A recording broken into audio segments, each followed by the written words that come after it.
बच्चों, आज हम जगन्नाथ रत्नाकर द्वारा रचित गंगा अवतरण पदों का अर्थ समझेंगे। गंगा अवतरण का अर्थ समझने से पहले सबसे पहले हम इसकी कहानी समझ लेते हैं, तभी यह हमें समझ में आएगा। बच्चों, कहानी इस प्रकार है। एक राजा थे सगर, उनका नाम सगर था। वो बहुत ही धर्मात्मा राजा थे। उन्होंने एक बार अश्वमेध यज्ञ किया। अश्वमेध यज्ञ करने से वह संपूर्ण दिशाओं के विजेता राजा बन जाते, बिना युद्ध किए ही। इस प्रकार जो इंद्र थे, इंद्र को चिंता होने लगी और वो राजा सगर से ईर्ष्या भी करते थे। तो जब राजा सगर ने अश्वमेध यज्ञ के लिए अपना घोड़ा छोड़ा। बच्चों, जब कोई राजा बिना युद्ध किए ही विश्व विजेता बनना चाहता है तो वो अश्वमेध यज्ञ करता है। अश्वमेध यज्ञ में एक घोड़ा छोड़ दिया जाता है और उसके मस्तक पर लिख दिया जाता है कि यदि आप अपने राज्य से इस घोड़े को निकलने दें तो आप हमारे मित्र होंगे। अगर आपने इस घोड़े को रोक लिया तो आपको हमारे साथ युद्ध करना होगा। इस प्रकार राजा सगर ने भी अश्वमेध यज्ञ किया और अपना घोड़ा छोड़ दिया। इंद्र सगर से जलता था, ईर्ष्या करता था कि कहीं राजा सगर की शक्ति अधिक न हो जाए। उसने उस अश्व को, उस घोड़े को पकड़ लिया और जाकर के पाताल लोक में कपिल मुनि के यहाँ बांध दिया। कपिल मुनि तपस्या में लीन थे। उनको पता ही नहीं चला कि किसी ने मेरे आश्रम में घोड़ा बांध दिया है। जब घोड़े की खोज हुई तो राजा सगर ने अपने 60,000 पुत्रों को घोड़े की खोज में भेजा। ये माना जाता है कि राजा सगर के 60,000 पुत्र थे। राजा सगर के 60,000 पुत्र सभी दिशाओं में उस घोड़े को ढूंढने लगे और ढूंढते ढूंढते पाताल लोक में कपिल मुनि के आश्रम में पहुंच गए। वहां पर उन्होंने देखा कि उनका घोड़ा वहां पर बंधा हुआ है और इस प्रकार उन्होंने उस मुनि का अपमान कर दिया। कपिल मुनि को बहुत अधिक क्रोध आया और उन्होंने उनको अपनी क्रोध अग्नि से जला करके राख कर दिया। जब इसका ज्ञान राजा सगर को हुआ तो उन्होंने कपिल मुनि से माफ़ी मांगी और कपिल मुनि का हृदय भी पिघल गया। तब उन्होंने कहा कि अगर आसमान से गंगा माता को धरती पर लाया जाए तो उनके पवित्र जल से आपके पुत्रों का उद्धार हो सकता है।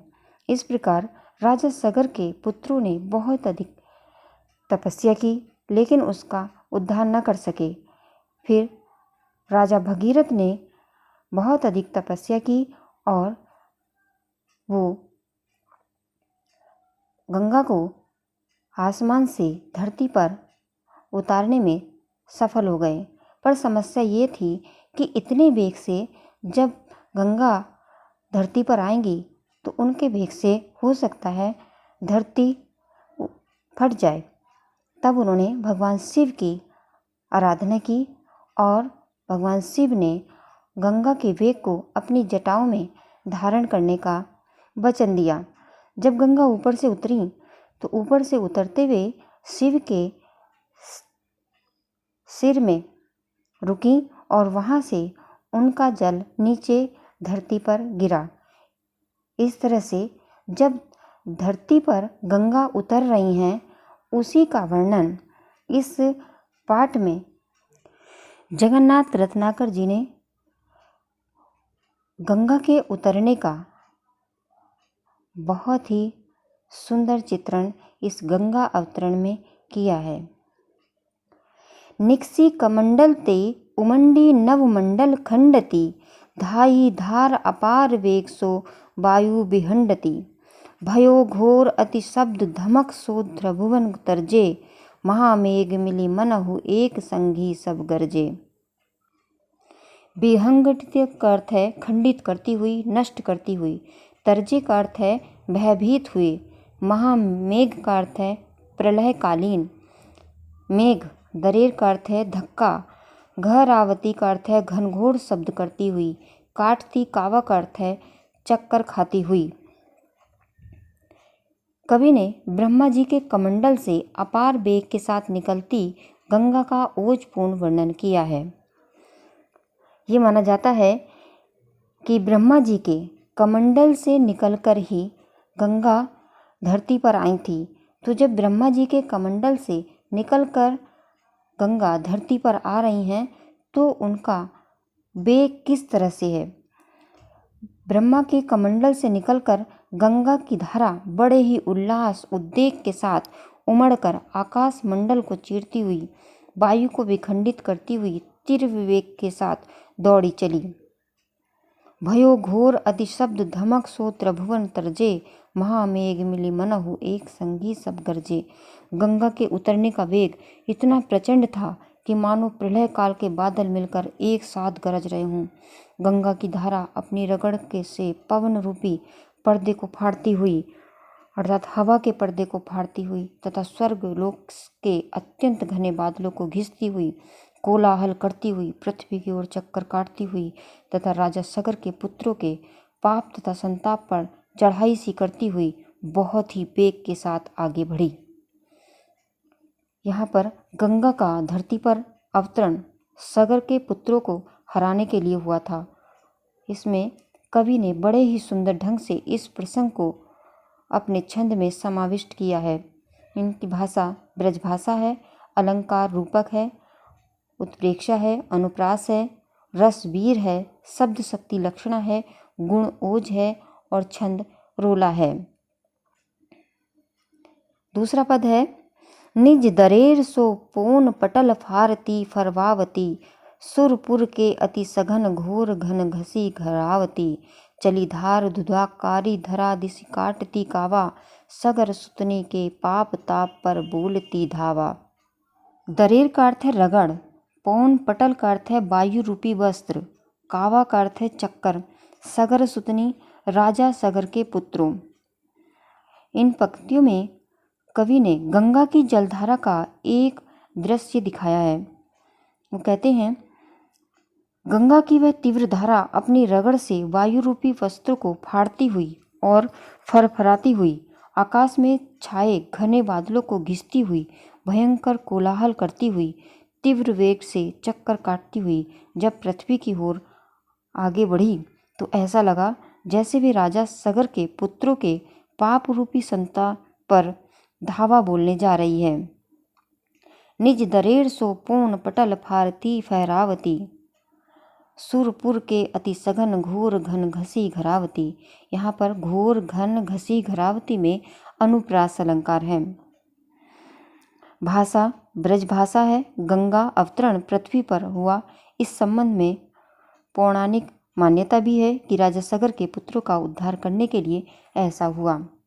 यानी गंगा की तीव्र धारा अपनी रगड़ से वायु रूपी वस्त्रों को, ऐसे लग रहा है जैसे कोई वायु रूपी हवा रूपी वस्त्रों को फाड़ रही है और फहराती हुई आकाश में घने बादलों को घिसती हुई, भयंकर कोलाहल करती हुई, तीव्र वेग के साथ चक्कर काटती हुई पृथ्वी की ओर बढ़ी चली जा रही है। और ऐसे लगता है जैसे राजा सगर के पुत्रों के पाप रूपी संताप पर वो धावा बोलने आ रही है।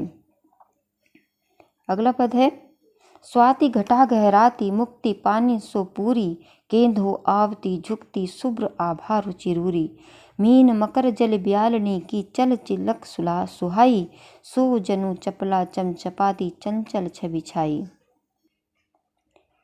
गहराती का अर्थ है घुमड़ती हुई, पानी का अर्थ है कांति, रूरी का अर्थ है सुंदर, जल ब्यालनी का अर्थ है पानी के सीपों की, चिलक का अर्थ होता है चमक। यहाँ कवि ने ब्रह्मा जी के कमंडल से अपार वेग के साथ निकलती गंगा का बड़ा ही ओजपूर्ण वर्णन किया है। वो कहते हैं स्वाति घटा गहराती मुक्ति पानी सो पूरी, केंधो आवती झुकती शुभ्र आभा रुचिरूरी।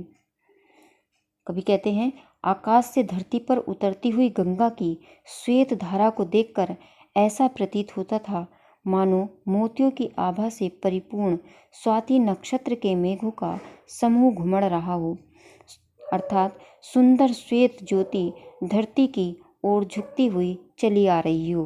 केंधो आपती झुकती शुभ्र आभा रुचिरूरी, मीन मकर जल ब्यालनी की चल चिलक सुलाई सुहाई, सो जनु चपला चमचमाती चंचल छवि छाई। यहाँ पर जनु शब्द आया है, तो जनु, जनु, जानू, जनहु, मनहु जो शब्द आते हैं वहाँ पर उत्प्रेक्ष अलंकार होता है, तो यहाँ पर उत्प्रेक्ष अलंकार है। कवि कहते हैं कि गंगा के निर्मल जल में मछलियों, मगरमच्छों, जल सर्पों की चंचल चमक ऐसी शोभा पा रही थी मानो चंचलता से परिपूर्ण बिजली चमचमा रही हो। इसका भाव है कि जब आकाश से धरती पर गंगा उतरी तो गंगा सफ़ेद रंग की थी। उसे देख करके ऐसे लग रहा था जैसे मानो कोई मोतियों से परिपूर्ण भरी हुई कोई स्वाति नक्षत्र के मेघों का समूह, बादलों का समूह घुमड़ घुमड़ कर धरती पर उतर रहा हो, और जैसे सुंदर सफ़ेद रोशनी धरती की ओर झुकती हुई सी चली आ रही है। गंगा की स्वच्छ जल में मछलियाँ, मगरमच्छ और जल सर्पों की चंचल चमक ऐसे शोभा पा रही थी मानो चंचलता से परिपूर्ण बिजली चमचमा रही हो। यहाँ पर गंगा की जलधारा का बहुत ही अलंकारिक चित्रण हुआ है। कवि ने मुक्ति पानी कहकर गंगा की मोक्षदायिनी शक्ति का भी संकेत दिया है। ये माना जाता है कि जो गंगा में स्नान कर लेता है उसके सारे पाप धुल जाते हैं। इसीलिए कवि ने यहाँ पर मुक्ति पानी शब्द का प्रयोग किया है।